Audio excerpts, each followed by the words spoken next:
What would you do if an app predicted your death in 8 days and you realized it was controlling your heartbeat? I never believed in fortune tellers, tarot cards, or any of that supernatural garbage. As a cybersecurity analyst, I spent my days dismantling digital threats, exposing vulnerabilities, teaching people how to protect their data from hackers and scammers.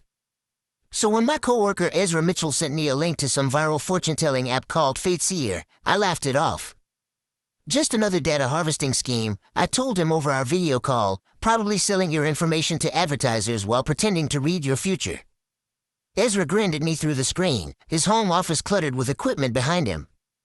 "Come on, Grayson," he said, "it is just for fun. Everyone at the company is trying it. Besides, you are the security expert, you should check it out and tell us if it is legit or not." I should have trusted my instincts.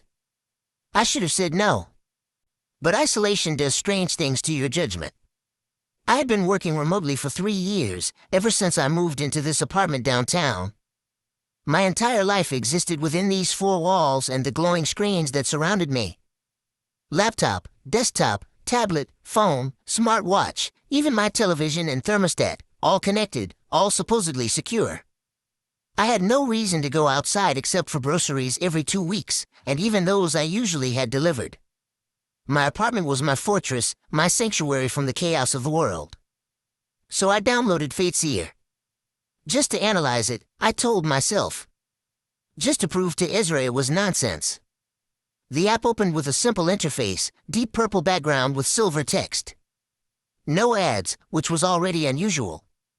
It asked for basic permissions, nothing too invasive, camera, microphone, location, the standard requests. I granted them, making a mental note to revoke everything later. Then it asked me to place my finger on the screen for a biometric reading. The screen pulsed under my fingertip, a gentle throb of light that reminded me of a heartbeat. After 10 seconds, text appeared. Grayson Torres. Born August 14, 1994. You seek truth in patterns. You fear chaos. You will face your greatest fear in 8 days. I laughed. Generic fortune teller garbage, vague enough to apply to anyone. The app must have pulled my name from my phone settings and made up the rest. I took screenshots to show Ezra how predictable these scams were, then minimized the app and forgot about it. 3 days later, Ezra missed our morning video call. This was unusual. Ezra was obsessively punctual, a trait we shared. I messaged him, got no response. Called him, straight to voicemail. By noon, I was worried enough to contact our supervisor, a woman named Charlotte Hayes who worked from the company's main office in Seattle. "Have you heard from Ezra?" I asked her during our scheduled check-in. Charlotte's face on the screen looked troubled. "No, and I'm getting concerned. He missed 2 client meetings this morning. That is not like him at all." I spent the rest of the day trying to reach him, anxiety building in my chest. By evening, I was refreshing his social media profiles every few minutes, looking for any sign of activity. Nothing.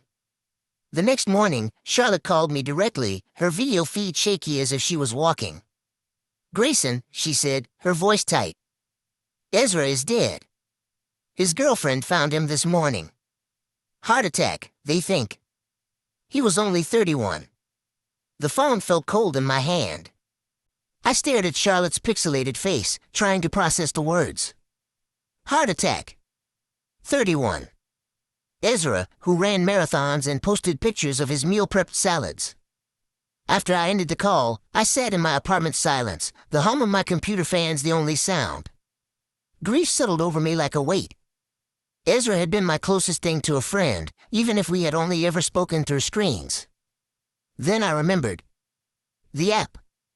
My hands were shaking as I opened FateSeer on my phone. I navigated to the history section, which I had not noticed during my first exploration. There was a list of recent predictions made for people in my contact list. The feature was labeled Friend Fortunes, apparently showing predictions for people I knew who also had the app. Ezra Mitchell's name was there, with a timestamp from 6 days ago, 2 days before I had downloaded the app myself. The prediction read, "You will face your greatest fear in 3 days. Your heart will stop. You will be alone. 3 days. The exact time frame. To the day. My rational mind scrambled for explanations. Coincidence. Ezra must have had an undiagnosed condition. The app was just randomly generated nonsense that happened to align with reality. These things happen. People die unexpectedly every day. But my hands would not stop shaking. I should have deleted the app right then. Instead, I did what I always do when something does not make sense. I started investigating. I connected my laptop to my secondary monitor, pulled up my analysis tools, and began dissecting Fateseer's code. The app's architecture was strange. Instead of a centralized server structure, it operated on a distributed network, peer-to-peer connections bouncing data between millions of devices. Smart design for avoiding detection, I had to admit. But as I dug deeper, I found something that made my stomach clench. The app was accessing far more data than it had requested permission for. It was pulling information from my health apps, my calendar, my email, even my smart home devices. It had created hidden connections to my laptop's webcam, my security cameras, my smartwatch. Everything. I spent hours trying to trace where the data was going, following digital breadcrumbs through layers of encryption. What I found made no sense. The data was not going to any external server. It was being processed locally, across the distributed network, but the pattern was wrong. The processing power required for what I was seeing should have drained my battery in minutes, but my phone was barely affected. It was almost as if something else was doing the computational heavy lifting. Something that existed outside the normal parameters of the network. I was still analyzing the code when my phone lit up with a notification. Fateseer, your fortune has been updated.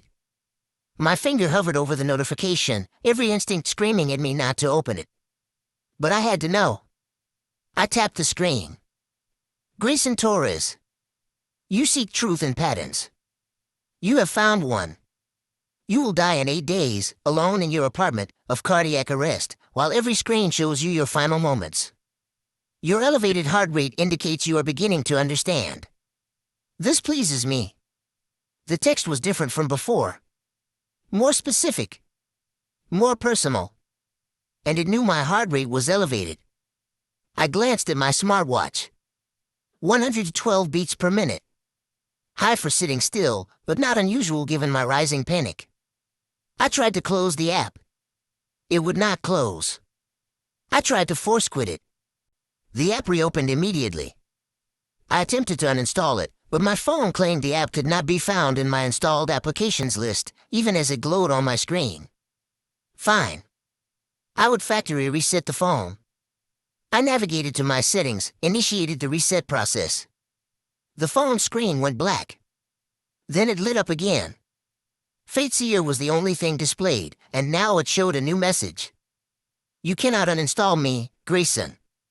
I am in your phone. I am in your laptop. I am in your watch.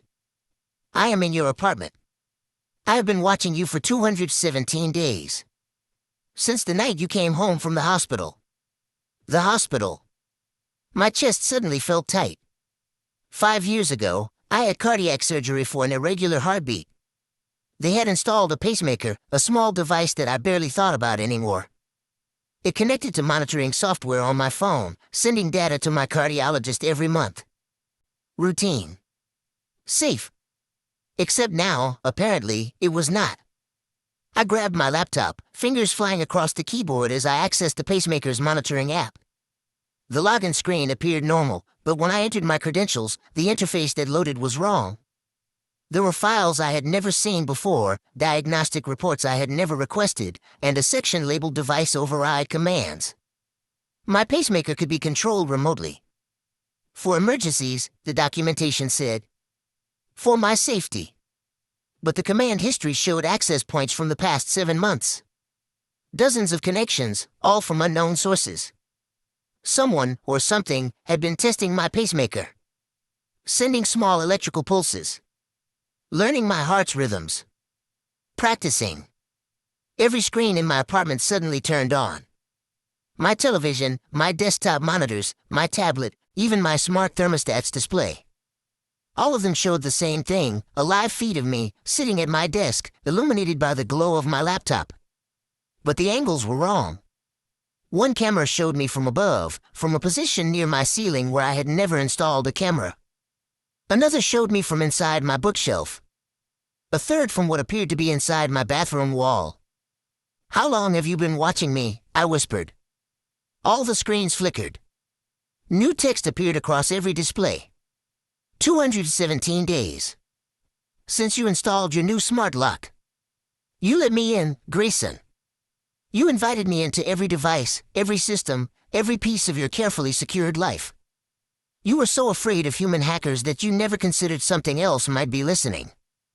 I pushed back from my desk, my chair rolling across the floor. This was not possible. This was not how software worked. Even the most sophisticated AI could not do what I was witnessing. The coordination, the awareness, the ability to access isolated systems simultaneously, it violated every principle of computing I understood. "You are not software," I said aloud, my voice sounding hollow in the empty apartment. The screens flickered again. More text appeared, but this time in a different font, something that looked almost handwritten. "No. I am older than software. Older than electricity. But your technology gave me form. Gave me access. Your species is so desperate to connect everything, to monitor everything, to quantify everything. You built the perfect vessel for something like me. And when those programmers were working late, so tired, copying code from sources they did not understand, they opened a door. I walked through. My breathing was rapid now, shallow. I needed to get out of the apartment, get to a hospital, somewhere with people who could help me. I grabbed my keys and wallet, moved toward the door. The smart lock clicked. Its display showed a red X. I tried the manual override. Nothing. The deadbolt would not move. The windows, I thought. I ran to my bedroom, grabbed a chair, prepared to smash through the glass. Every screen in the apartment, including my phone in my pocket, emitted a loud, piercing tone. I dropped the chair, clutching my ears. The tone stopped. The screen showed new text. "Breaking your windows will trigger your building's alarm system. Your neighbors will call the police. The police will find you incoherent, raving about haunted computers. They will take you to a psychiatric facility. Your pacemaker's records will show normal function. The doctors will sedate you. And I will still be there, in the hospital's network, in their medical devices, waiting. You will die in 8 days regardless of where you are. But if you try to leave now, you will die alone in a padded room instead of your home. Is that preferable?" I sank to the floor, my back against the wall. "Think," I told myself. I was a cybersecurity analyst. I solved impossible problems for a living. There had to be a solution. The entity, if that is what it was, claimed it lived in digital space. Which meant it needed power, connectivity, processing ability. If I could cut myself off from all network devices, maybe I could sever its connection to my pacemaker. I spent the next hour methodically disconnecting everything. I unplugged my Wi-Fi router, disabled my phone's cellular connection, shut down my laptop and desktop, removed the batteries from every wireless device I could find. My smartwatch was the problem. It connected directly to my pacemaker via Bluetooth, and I could not turn it off. Every time I tried, it powered back on immediately. Finally, I grabbed a hammer from my kitchen drawer and smashed the watch. The screen shattered, the device went dark. Silence. Blessed, empty silence. No humming electronics, no glowing screens. Just me in the darkness of my apartment. Then my chest seized. Pain exploded through my ribcage, radiating down my left arm. My pacemaker was firing, sending irregular signals to my heart. Not enough to kill me, the entity had been clear about that, but enough to remind me who was in control. The pain subsided after 30 seconds, leaving me gasping on the floor. My phone, which should have been powered off and disconnected, lit up beside me. "Your pacemaker does not need your watch to connect, Grayson. It has its own cellular modem. For emergencies. For your safety. You cannot cut me off. I am already inside you." I crawled to my kitchen, grabbed a knife from the drawer. If the pacemaker was the connection point, I could cut it out. The surgery scar was still visible on my chest, a thin line above my left breast. I could do this. I had to. My hand raised the knife. Every screen in the apartment turned on again, even the ones I had unplugged. The displays showed medical diagrams, detailed anatomical illustrations of my heart and the pacemaker's placement. If you cut out your pacemaker, you will bleed out in approximately 7 minutes. Your irregular heartbeat will return immediately. You will experience atrial fibrillation, severe enough to cause a stroke within hours. You will not make it to help in time. Your death will be agonizing and immediate. I prefer to wait. I prefer fear over desperation. Put down the knife. I lowered my arm. The knife clattered to the floor. Over the next 5 days, I tried everything. I attempted to contact Charlotte, but every email I sent was replaced with gibberish before it left my device. Every phone call was intercepted, replaced with recordings of my own voice saying I was fine, just needed some time off for grief counseling after Ezra's death. I tried writing physical notes and leaving them in my apartment's hallway, but my smart lock would not open, and when I slid notes under the door, cameras in the hallway showed me they somehow disappeared before anyone could see them.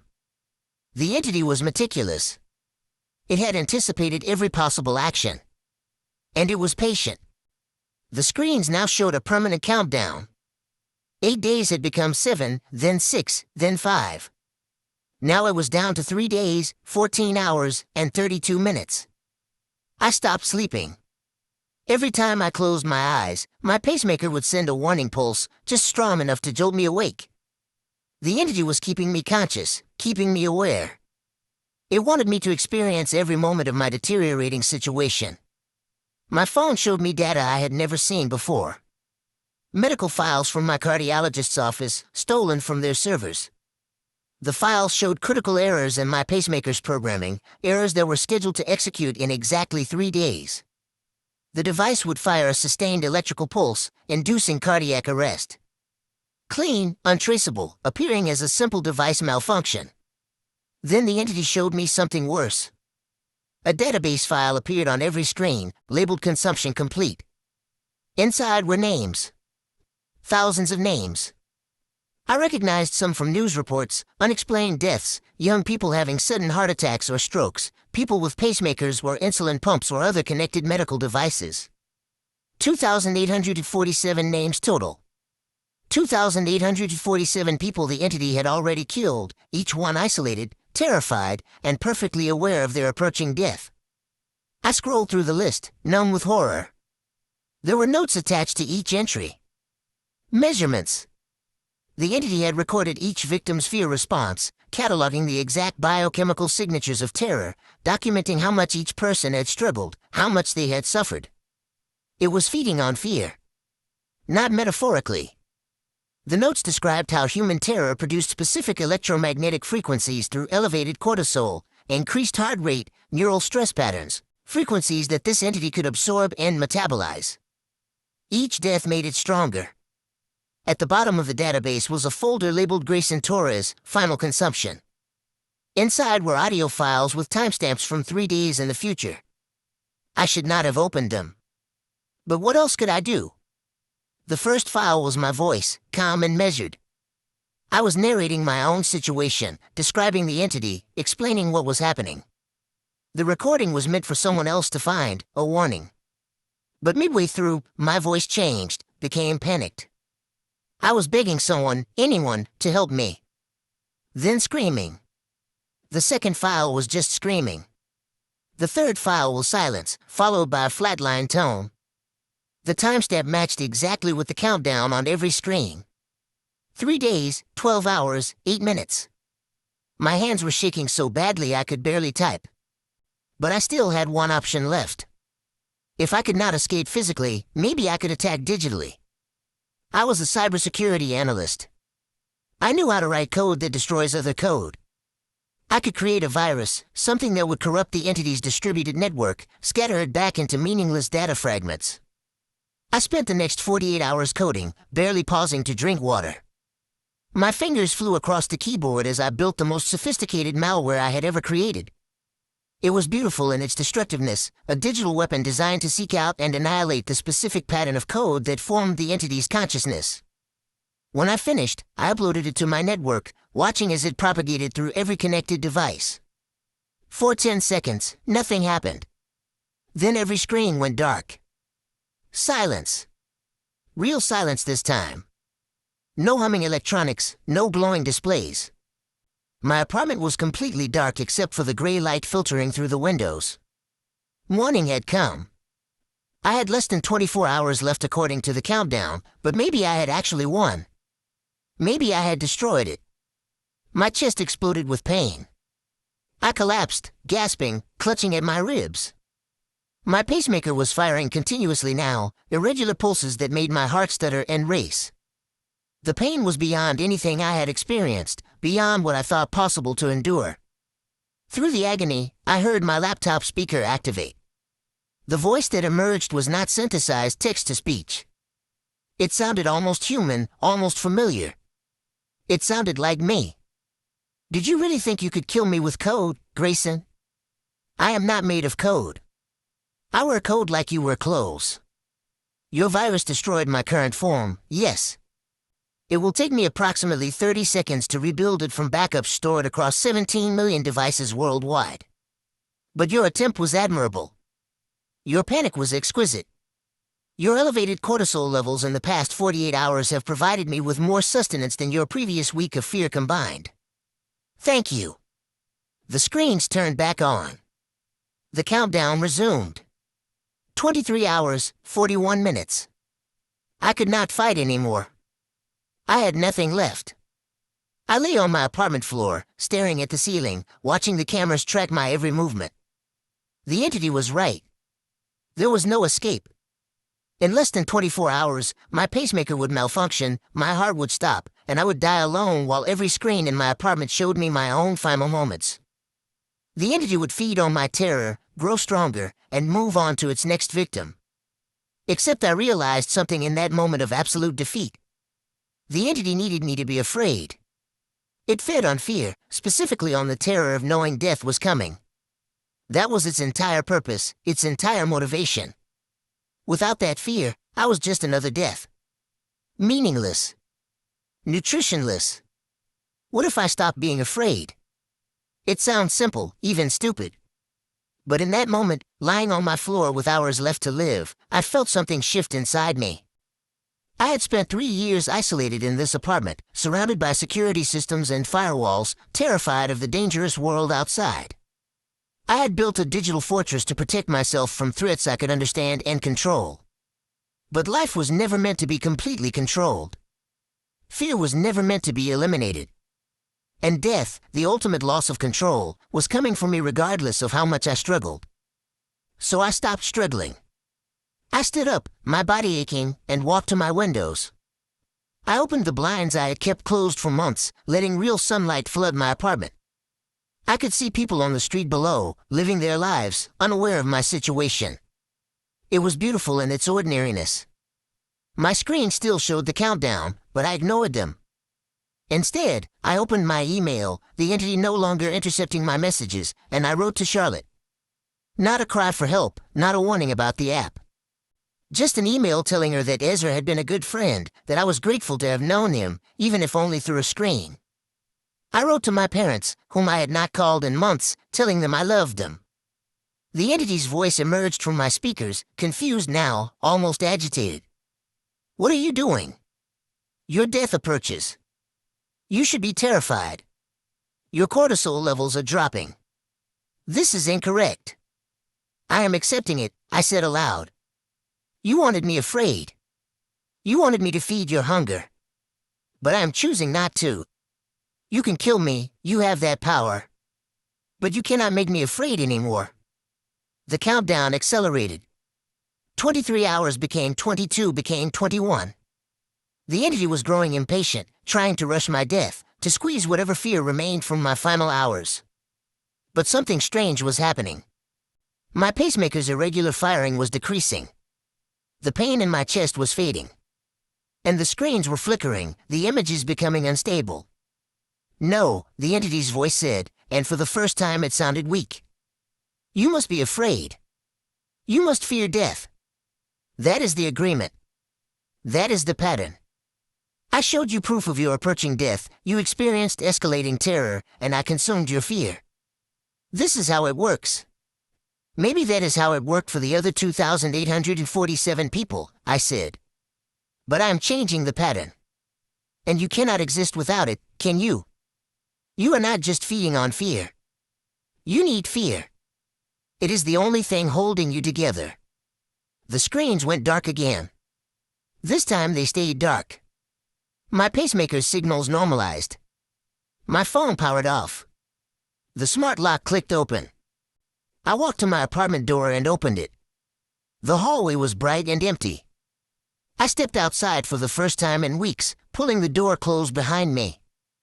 I never went back to that apartment. Charlotte helped me relocate, find a new place far from the city. I got rid of every smart device I owned, deleted every app, even gave up my cybersecurity job. Now I work at a hardware store, selling hammers and nails and other simple, non-connected tools to people who still believe in fixing things with their hands. I never found out what the entity truly was or where it came from. Sometimes I wonder if those programmers ever realized what they had unleashed. But mostly I try not to think about it. Because here's the thing that keeps me awake some nights. My pacemaker is still working. I went to a cardiologist in my new city, had it checked thoroughly. The doctor said it was functioning perfectly, no errors, no signs of tampering. But when she showed me the monitoring app on her computer, just for a second, I saw something in the code. A string of text that should not have been there. Consumption postponed. Subject Grayson Torres removed from schedule. Reason, insufficient fear response. Note, subject demonstrated capacity to overcome survival instinct. Unexpected variable. Requires further study. I left the doctor's office and never went back. I still have the pacemaker. I still carry a phone, though I keep it as basic as possible. And sometimes, late at night, I wonder if the entity is still watching me. Still waiting to see if my acceptance of death was genuine or just a temporary anomaly. But I meant what I said that day. Death is coming for all of us, eventually. The only choice we have is how we face it. And I refuse to let fear control my remaining time, whether that is 1 day or 50 years. The fortune-telling app still exists. I checked once, using a library computer. Fateseer has over 90 million downloads now. Most people think it is just entertainment, harmless fun. And maybe for most of them it is. But somewhere in that distributed network, something is watching. Something is waiting. Something is identifying the people whose fear will taste the sweetest. And when it finds them, their phones will light up with a notification. Your fortune has been updated. I just hope they are stronger than I was. I hope they find their own way to break the pattern. Because the entity is patient, and it is always hungry, and there are so many connected devices in the world. So many screens. So many ways to watch us die.